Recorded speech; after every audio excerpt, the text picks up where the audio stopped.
سیاسي ورکر سره چې کوم تکلیفونه موږ تېر کړي دي، کوم سخت موږ تېر کړي دي، زه هرې پارټۍ ته سوال کوم، زه مسلم لیگ ته هم سوال کوم، زه JY ته هم سوال کوم، زه پیپل پارټۍ ته هم سوال کوم چې خپل ورکر سره انصاف وکړي. موږ خپل ځواني تباه کړه، موږ خپل مستقبل تباه کړه، موږ یو ویژن پسې لګېدلي یو او نن ما سره نه انصاف کېږي. دا کوم انصاف دی؟ دا کوم جمهوریت دی؟ زه له خپل قوم ته راغلی یم، زه خپل د نیټو عوامو ته راغلی یم، زه خپل سوال ورکرانو ته راغلی یم چې تاسو باندې انصاف راکړئ چې ما سره کوم شوي دي. که زه په میرټ نه وم، که زما خاندان نه و، که ما سره فاینانشلي سپورټ نه و، که ما سره قوم نه و، په یو پوینټ کې په یو دلایل کې زما قربانیانې نه وې. تاسو هاشم شهزاد ته دلایل ورکړئ، زه به ویټرا شمه. زه نن هم په عمران خان په محبت کې دومره جنوني یم چې زه نن هم هغه امیدواران اکسپټ کوم. زه نن هم عمران خان د نظریې سره ولاړ یم. موږ خپل ځواني تباه کړه. که ما غوښتو زه به ګډ افسر وم، اقتدار کې وم، په ګډ عهدو پاتې شوی وم، یو نوم مې و.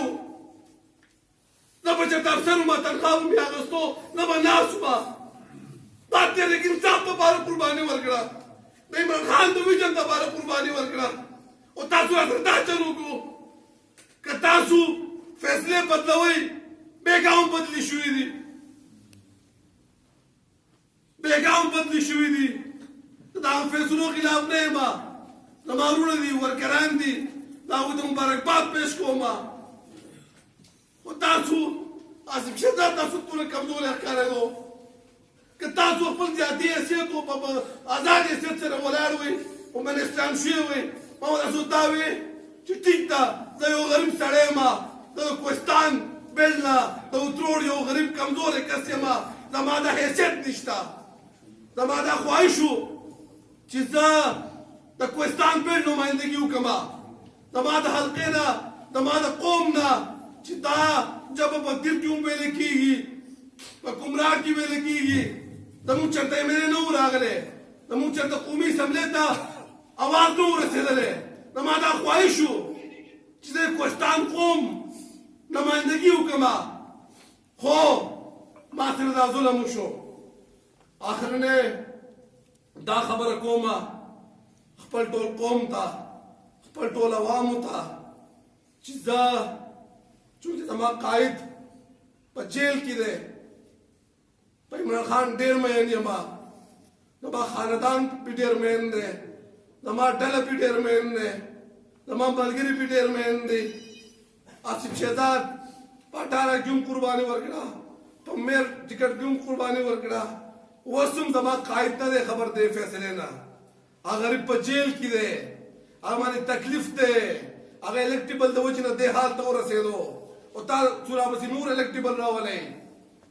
آخرنۍ د میډیا مقصد دا و چې زه خپل فریاد خپل قوم ته ورسوم، او زما زړه کې چې کومه خبره وه دا ټولو سره شیر کړم. او آخرنۍ خبره دا واورئ، عمران خان په جیل کې دی، په تکلیف کې دی. هاشم شهزاد او هغې خاندان، هغې ملګري، هغه ډله عمران خان سره مخ کې هم ولاړو، عمران خان سره به مونږ اوس هم یو، او انشاءالله